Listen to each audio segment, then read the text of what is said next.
Hey everybody, and welcome back to Naomi's Scrappy Retreat. Gonna make a dinner tonight with a gluten-free focaccia bread and an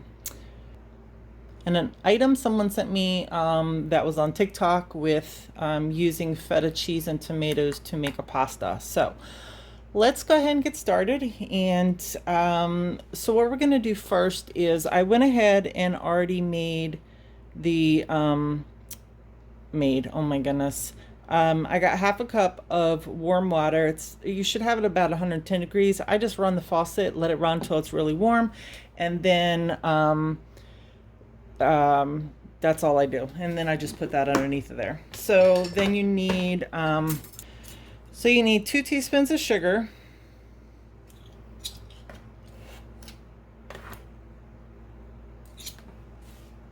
And then 1.5 teaspoons of active dry yeast.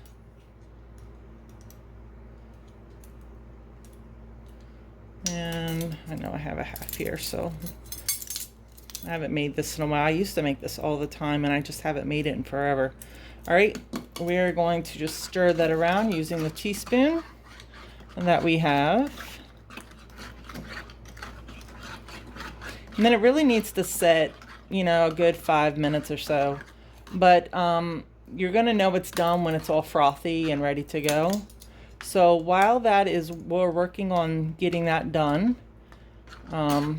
it's not going to necessarily, the yeast isn't going to necessarily mix completely in. So don't worry a little bit if not all of your yeast has mixed in. Oh my goodness. Okay, we're going to let that sit to the side for a second. And let me just get rid of some of the stuff I have in the way. So I already went ahead and sprayed the pan. You can spray it, you can grease it. I went ahead and did it without thinking, but you know how to spray a pan, I'm guessing, so I'm not going to show you. Next thing I'm going to do is I'm just going to use this gluten-free flour I have on hand. This one is the Pillsbury's Best gluten-free, and it's supposed to be cut for cup. I haven't actually used this one before. When I used to make it, I used to make my own mix, but I don't make as much. I was trying to go carb free for a while, and so I just haven't really made as much of that stuff. And so like all of my rice flour and all of that I just haven't bought in a while. So I have used this for a couple other things, and it's turned out really well. So I'm hoping that today this is the same thing. So what you're going to need then is just to shake that around just a little. I don't know if you ever saw your grandmother do that, but just shake it around a little bit. We're going to set this off to the side and get started on the next part. So we're just going to make a rosemary focaccia. I love the smell of fresh rosemary. So I actually get these rosemaries. I don't have rosemary in my little container garden. I just get it from the local grocery store. And so far I've liked, it's just Nature's Promise. And I think that's just the store brand, but I'm not sure. So you're just going to want to chop up some of this. You could leave them, if you like whole leaves, you could also do that as well. I do like to chop them a little bit, and I'm going to put a little bit inside, but I'm also going to use a rosemary powder. So again, it's totally up to you on how you want to do that and the flavorings that you want to add. These are just little suggestions for you on different things you can make. Now, I haven't gotten fancy, but I have seen people on Pinterest use vegetables and make these beautiful flowers. I am not that creative. I am creative, but I am not that patient. I don't even know if that's the right word, but I don't know. I just don't want to do it. So that's all there is. So I can smell the yeast. Oh my goodness. I don't know why, but I love the smell of yeast. I think other people think I'm crazy, but you know what? That's quite all right. Let me know down below if you love the smell of yeast. But it's like, and again, this is going to sound funny, but I also love the smell of gasoline too. So I'm a little funny about some things. But yeah, I love the smell of yeast. So if you like the smell of yeast, let me know down below in the comments. to see if I am the only crazy person or if there are other crazy people like me. And you know what? It's quite all right to be crazy. So we have this chopped up.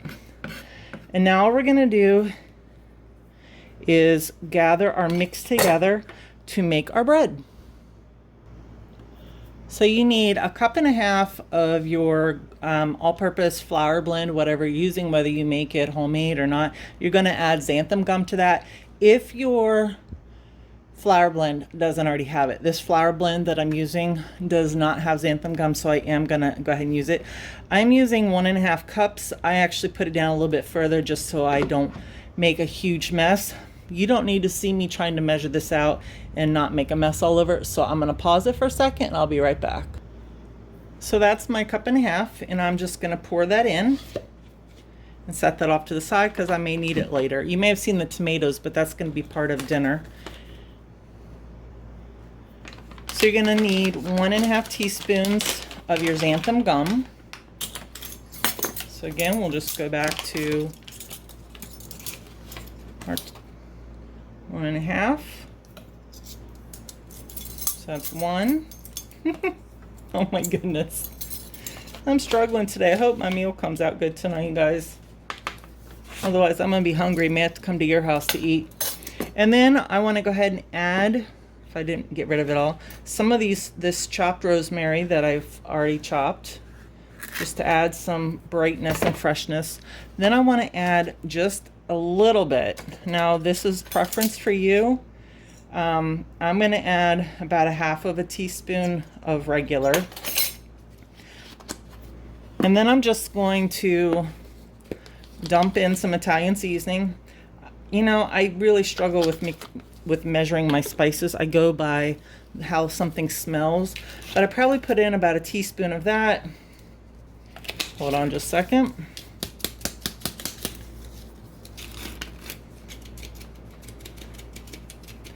Probably putting in about 1/2 teaspoon of onion powder. And then I'm gonna put in some salt. So my Mediterranean pink sea salt, about 1/2 teaspoon of that as well. And then I'm just gonna stir this around really quickly before I add any of my wet ingredients to this. So just give it a quick stir, especially not just because of the spices, but because you added that xanthan gum and that, yep, that's what we added, the salt in there. So those are also rising agents, and so you just want to make sure that those are mixed in well before you add everything else. So I'm just making a little well in the bottom, and I'm going to go ahead and grab I love to use my wooden spoons to stir. So let me, you know what, this is kind of getting in my way. So let me move this out of my way over here for a second. And then we are going to go ahead and measure in, we're going to go ahead and do 2 tablespoons of olive oil. Now I'm sure you could probably use another oil. Olive oil is just a richer oil, and I like to use it with focaccia. I just find that the taste is so much better. So, and again, the one I just used is what I had on hand, and so that's what I used. So, and then I just want to go ahead and add 1 teaspoon of apple cider vinegar. Make sure you shake it first and get the mother in there. And if you can see that already, it's already hit some of the baking soda and caused a reaction. And then I want to go ahead and add 2 eggs. Now these eggs should be room temperature. So what I did, because I forgot the eggs until the last moment like I always do, is I went ahead and I just filled up a cup with hot water, and I let them sit in there for a couple minutes, and that takes care of everything. Sorry, I'm away from the camera for a second, but I wanted to rinse the egg off of my hand. So let's just beat that up just really quickly.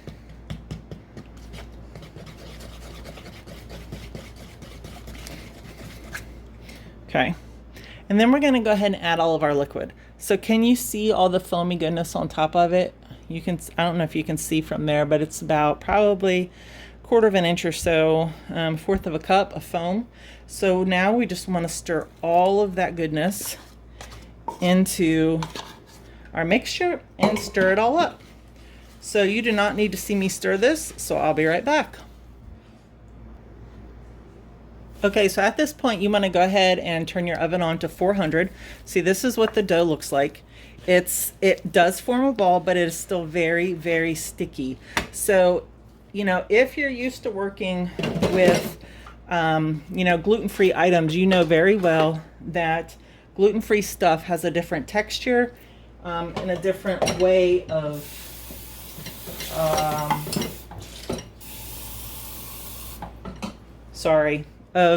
working. So all I did was I got myself some water because I need a spatula.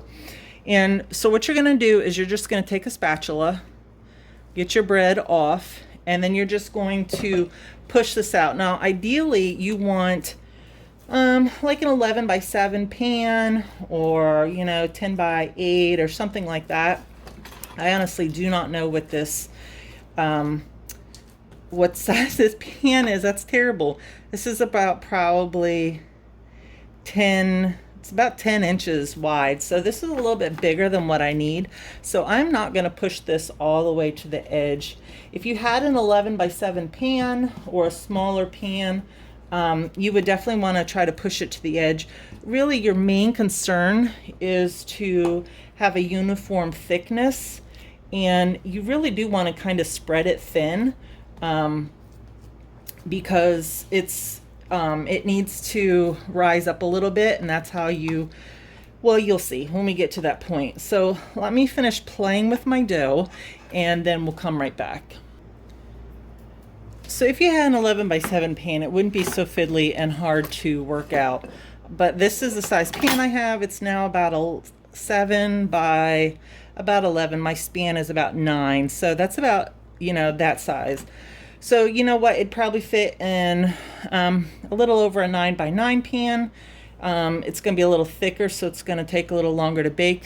But you really want to try to do like an 11 by 7 size, and then get it about a uniform thickness, and then just let it set. So what you're going to do is you're going to want to find a warm place to set this.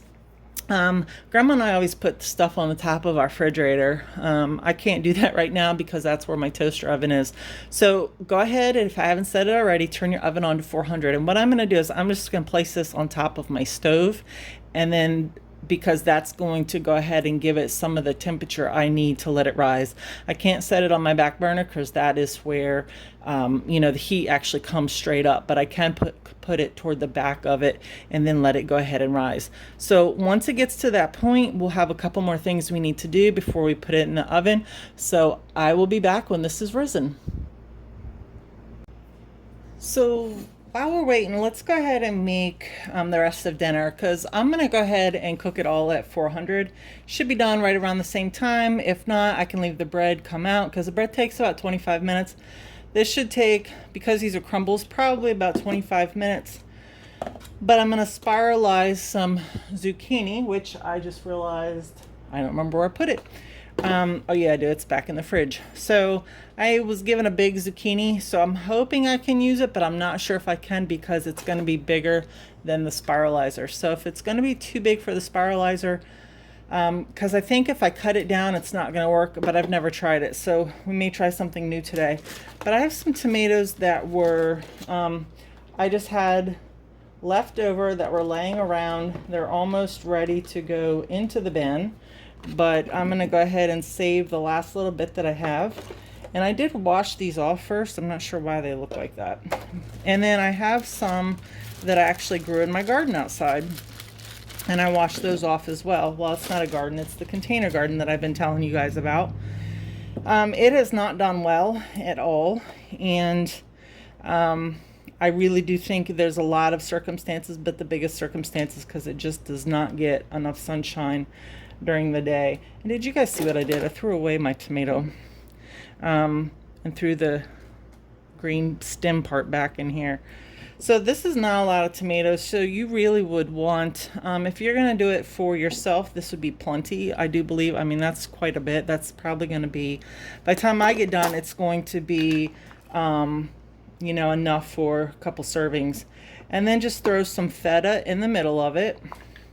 I know I'm not giving you a science about this, and I apologize. I would say go to Pinterest or find, you know, someplace that does this. I'm kind of just winging it off of what I remembered seeing. And then I just want to add some olive oil. And I apologize, I keep shaking the camera. So you just want to add a little. It's not necessarily that you, and again, it's preference, it's up to you. So that was just a little more than what I wanted. So give me a second, let me get my spices. So ideally, I would want fresh garlic in here because I love garlic. But I do not have any, and the squeeze I don't think would work very well in here, but I don't have any fresh garlic to chop up. So I told you about this garlic herb seasoning mix I got at my local, it's not really a farmer's market, but Byler's, it's a natural whatever. And then I'm going to add some red pepper flakes, and again, seasoning is totally up to you. You know what I do want to add that I did not grab is Italian seasoning, but I'm just going to add a little salt. And then crank in a little pepper. And again, this is your preference to how you like this. But while our bread is raising, I thought, you know what, might as well go ahead and make this and go ahead and spiralize the zucchini or slice the zucchini depending on, you know, if the spiralizer will work for it. So give me a second and I'll be right back. So I don't even know where this zucchini came from. A neighbor gave it to me and I don't know where they got it from, but it is pretty massive.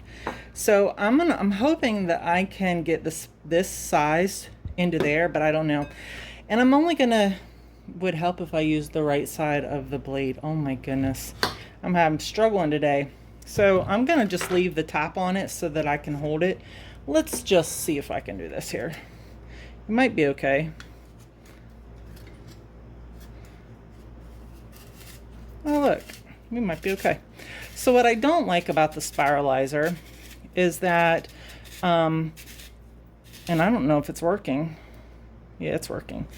So I have it actually on the largest setting, not the smallest setting. But you can put this with pasta. You can put this with a spiralized zucchini like I'm doing. You know, you could just eat it by itself. You could put it over like a chicken breast. I was gonna make chicken, but I decided to have do meatless tonight, so that's what I'm gonna do. So the only thing I'm gonna have is gonna be the cheese. So the only thing I don't like, which is what I was trying to say earlier, is I don't like the core that the spiralizer produces. Now this one isn't too bad, but sometimes it comes out in a huge chunk and it's not very, I don't think it's very appetizing. Now I'm not going to do anything with these. I'll probably salt them later, but I don't even know about that. When our tomato stuff comes out of the oven, I'm just going to toss some of this with the tomato stuff. Actually, I'm probably going to toss all of it with the tomato stuff because that's already going to be hot and there's no reason for me to heat that up.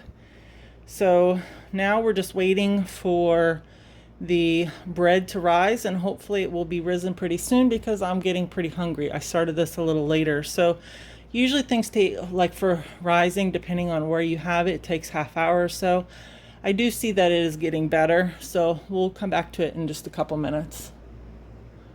So it really should be risen more than what you see right in front of you, but I am going to be done with it because I told you I'm tired of waiting. And I am wanting to eat, so I don't like to eat late. So I'm going to poke it like you see in the focaccia. You can see that it's risen just by the little presses you make, and the presses are just, you know, your take on it. Now I like to spray it first, put my herbs on, and then when it comes out, then I add olive oil to it.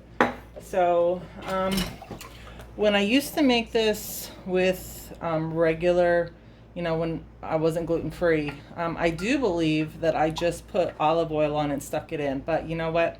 It's been so long that I don't really know. And again, when you apply these herbs, this is your preference. So this is all I'm doing for here, and I have a mess of dishes to do, but I'm gonna put them off to the side. So now all we're gonna do is we're gonna put the focaccia in. We're gonna put this feta mixture in, and we are going to put it in there for 25 minutes.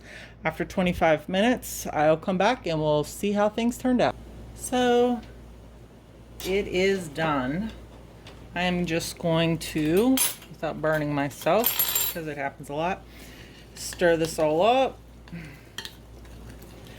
Now, I could probably have left it in a little bit longer, but I looked at the bread at, let's see, I still have a couple of minutes. Let me turn off my timer. So I set my timer originally for 25 minutes, and that just, I was like, no, that's too long. I'm going to set it for 23. So I set it at 23, and I just happened to walk out in the kitchen at about 21 minutes, and it's done. So it's well done. So I looked at both of them, and they both looked done. So I went ahead and just took it all out. So let me just try to toss this a little bit. And again, this is just the zucchini, the Zoodles, or whatever people call them. The Zoodles. Yeah, that's what it is, Zoodles. And so this is just the feta tomato that we made with the Zoodle noodles. And no, that does not look very appetizing. I don't know why, but it doesn't. But I'm sure it's going to taste amazing. So I'm going to take some of this out and plate it up. Let that cool a little bit. Grab myself some of these. And you know what? I'm going to grab myself some fresh parsley as well. So parsley, oh my goodness. Like Parmesan cheese or something. So give me a second and I'll be right back. Okay, so strike that. I'm going to use some, I have some Asiago, which I thought about using, but I think I'm just going to use some, I have Pecorino Romano. So I think I'm just going to put some fresh over that. And you know what? I think some fresh grated pepper would be good over this as well. But before I do that, I want to go ahead and brush the oil. So all I did was I added a little bit of garlic butter in this. Garlic butter. I added a little bit of garlic. So I'm just going to brush this over the top. We're going to let it sit and cool for a couple minutes. Allow some of these rosemaries to go more in there. Sorry, I had corn boiling in the back. Someone gave me some corn. The same neighbor. And I figured if I did not cook it tonight, it was going to go bad. So, doesn't that look yummy? So we're going to let that sit for a minute. I'm going to find my black pepper, and we're going to put that over top of the, I cannot think or talk this evening, guys. I am so sorry. So it's just going to grind some black pepper. Let's go ahead and try this. I know you're not going to be able to see me try it. And this is a Zoodle, so it's going to be a little messy. But I want to know how it tastes all together. Oh my goodness. I probably should have cut this up a little bit first. It's a mess. It's just like doing pasta.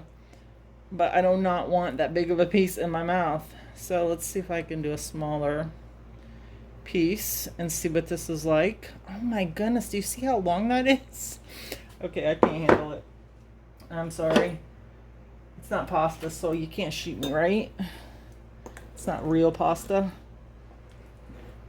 Because I know some people would have a fit if they saw me slicing real pasta. So let's try this again. Let's see if this is a more manageable bite. That's definitely a more manageable bite. Put a little bit of that tomato on there with that fresh.